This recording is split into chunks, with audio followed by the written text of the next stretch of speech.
What's going on, everybody? Liv Moods here with another episode of Let Me Live, and we have a couple sports topics to dive into. First and foremost, I want to open this up with a question for the audience. I took to Twitter/X, I don't know what you call it nowadays, honestly. I still call it Twitter, but I asked everybody, if your team gets eliminated from the playoffs, do you root for or against the team that eliminated your team? For example, I am a Denver Nuggets fan. The Timberwolves took down the Denver Nuggets. If you know, you know. You watched it. Brutal. 20-point deficit this Timberwolves team climbed back from. 20-point deficit to win in Game 7 after a 45-point annihilation in Game 6. No, I'm not salty at all. I'm fine. But I now feel obligated / motivated to root for the Timberwolves as they progress through their postseason run. To me, as a fan, and maybe this is an unpopular opinion, but to me as a fan, if you're going to beat my team, you better be a champion. That will help me sleep better at night knowing, okay, my team may have lost, but they lost to this year's champion. I don't know. I feel like that's an unpopular opinion. I took to Twitter. I asked this question. A lot of people felt like it depends on who the team is. Some people were saying, obviously Nuggets fans responding to me saying, if it's the Lakers, absolutely not. Will not be rooting for them. Obviously, if there's a rival there, if there's beef there, you'll never root for that team. But to me, it feels a little better to root for the team that eliminated mine. I mean, you better go win it all. That way I can feel a little bit better and maybe convince my brain that we could potentially have been the second best team in the league. Despite being eliminated before the Western Conference Finals, we could potentially be the second best team in the league. Well, I'm sure that's considered delusion, and most sports fans are. If you know, you know. But I would love to hear from you. Are you for or against the team that eliminated your team? I feel like more people will say against than for. I think I am in the minority here. But to me, it just feels a little bit better. I can sleep a little bit more peaceful knowing we lost at the hands of the greatest team in the league, whether it be football or basketball or hockey or baseball or whatever sport you watch and support. But let me know how you feel about that, because I took that to Twitter. I got a lot of interesting responses, so I'd love to hear from you on that. Let's stay on the topic of some basketball. If you didn't see it, I'm here to break a little bit of news to you.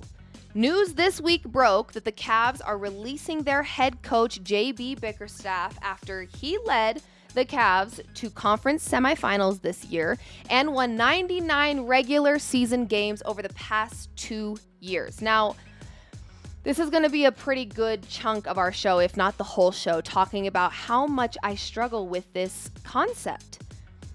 We watch NBA coaches become the fall guy a lot in the NBA. I get it. As sports fans, we just want our teams to win. Point blank, period. However you have to get there, just win, okay? Regular season games, we love them, but they're not enough. We want you to win big. We want you in the postseason. We want you making a deep run. We want you winning a damn championship, okay? I get it. Bickerstaff, if you didn't know, was signed as head coach in 2021 after he joined the program as the assistant in the 2019-2020 season. Okay? Now, after 4 seasons of no playoff contention, Bickerstaff only needed 1 season to make this Cavs team a playoff contender. Some would say that's a good thing. He had a successful tenure as a coach with the Cavaliers because he brought them from a non-playoff contending team in 1 season to a playoff contending team. They had 4 seasons without playoff contention. He needed 1 season to turn that around. Now, I also understand that going 6-11 in the last 2 postseasons isn't perfect. It isn't what fans want. It isn't what GMs want, okay? You want the biggest and the best. Let's not forget how difficult it is to win a championship. Let's not forget how competitive this league is. Okay?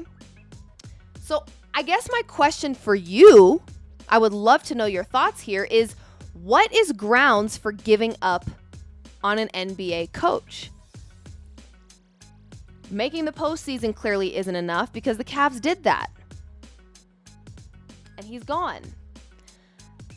If you didn't know, now you do. A study back in 2019 determined that the NBA had the highest coaching turnover rate among the 4 major leagues: NHL, MLB, NFL, and NBA. It had the highest coaching turnover rate. The study found that a new head coach is hired every 2.4 seasons on average in the NBA. Coaches like Greg Popovich are not normal. That's a rarity, okay? He is an original gangster. He's an OG. So he is in the minority in this situation. But here's why I think I struggle with, if we fail, let's blame the coach. And in a lot of circumstances, yes, coaching matters. We know this. I'm not going to be oblivious to this fact. Coaching matters in any sport. But coaching in this particular situation that we're speaking on absolutely matters. However, can we just forget about the injury-riddled rosters that the Cavs actually had this season? Best player Donovan Mitchell being out against the Celtics. That makes a difference. We can't forget about just the simple playoff choke jobs that happen every year despite good or bad coaching. That falls on the players in a very star-driven league. And there's also the simple complacency of players. We know this to be a thing. We don't know it, but we know it. There's some complacency. Maybe not by the starting 5, maybe not by the superstars, but there is complacency. Somewhere on any NBA roster right now, you're going to find a complacent player that just doesn't give a shit, okay? So it's hard for me to constantly make the coaches the scapegoat. Not only when you fire a coach are you just firing the coach, you're firing the whole damn staff they brought with them. The NBA allows these coaches to choose their staff.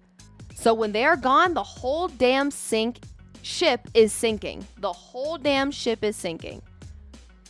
So when you've got a coach like J.B.Bickerstaff, who after one season made them a playoff contending team again, when they weren't for 4 seasons, you're now going to sink the ship and start all over? I think that's why sports fans get so damn impatient. It's like, okay, these GMs are thinking about the next decade, but we want to win right effing now. Like right now. I'm sick of waiting, okay? You don't think Lakers fans are sick of waiting to win? Come on. 2020 bubble. Nobody wants to give the Lakers proper credit for that championship. I will give them credit for that championship.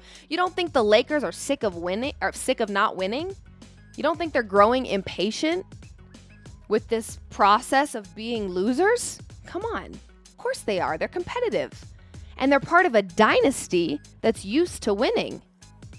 So you get rid of Darvin Ham, you sink the whole damn ship. So now it's good and great to think, all right, clean slate. But does that happen? Oh, can you get a whole new staff and have a winning season the following season? Sure you can. Is it likely? No. So now, more years of patience, Lakers fans. More years of patience. And Cavs fans, I know we just dangled 2 postseasons in your face. Got you Donovan Mitchell, although injured. We got you Donovan Mitchell. He's looking nice until he's not playing. But now we're sinking the ship. Got to start from scratch. Oops. I mean, do we give up too soon on NBA coaches? That's a genuine question. I get it. These players, they are the top tier athletes playing in these major leagues, all right? They have earned the right, for God's sake, to have a successful and compatible coach, because we know in this league there are many situations, Darvin Ham being a great example, where the coach and the players just don't click. It's just not a match, and that happens. And what do you do when that happens? Well, you got to move on. I get it. But as fans, I think we've got to start directing some of our frustration to the GMs. Hello, can the GMs enter the chat, please? Y'all are awfully quiet, rolling in all that dough, doing money snow angels, while you continue to make bad coaching hiring decisions. How come they keep walking away unscathed? And I know why. Money talks, bullshit walks on a mother effing tightrope. We know how this goes. But what I'm saying is, let's start firing some of these damn GMs that don't know how to hire. Huh? That feels like a fair thing. Feels like a fair thing to say. Yes, these coaches oftentimes don't work out. Something goes wrong. They make bad coaching calls. They choke in the playoffs. They're not compatible with their team. They can't get a hold of their locker room. They can't fix the culture. They don't have a winning culture. You name it, we've seen it. But at what point do we start holding the GM's feet to the fires and saying, excuse me, you suck at your job. You suck at hiring coaches. It's no surprise that in 2019, we discovered that the NBA has the highest coaching turnover rate. Why? Maybe because we have the worst GMs ever. I'm just saying. Big statement. I know, Liv. That's a big statement. Let me live. Let me live on this one. Let me die on this hill. Let's start holding GM's feet to the fires, okay? We make these coaches the fall guys. And in many cases, deservingly so, like I said. But damn, we've got about this much. That's a zero, by the way. We've got about this much job security in the NBA when it comes to coaching jobs. Because, you're an assistant coach. You think you're safe? Wrong. Because if that head coach brought you to this program and they make it to the postseason but don't win at all, uh-oh. You might be on the chopping block, my friend. I mean, what the? I don't think I could do it. Mad respect to NBA coaches because the job security is at zilch. I mean, kind of sad, kind of hate it. Kind of hate it for NBA coaches. I really do. Because in my humble opinion, the team's success is not just a one-man job. It's a very star-driven league. I remember quite a few postseasons where James Harden choked and didn't show up.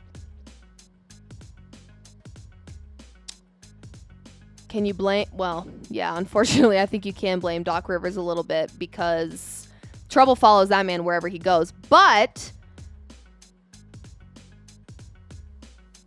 injuries, complacency, choke jobs, you name it.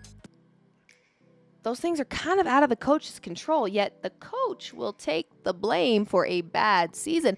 And bad being in air quotes because apparently bad might just mean you didn't win the whole damn thing. So I'll ask you this. On what grounds do we determine the immediate firing of a head coach in the NBA? Is this just the way it is? Or do we need to start looking at the GMs a little closer? I'll leave that up to you guys. But this has been another episode of Let Me Live, talking all things sports, entertainment, lifestyle. But right now, really focusing on the NBA and the WNBA, and we will have more of that coming your way. So thanks for tuning in, and we'll see you again soon.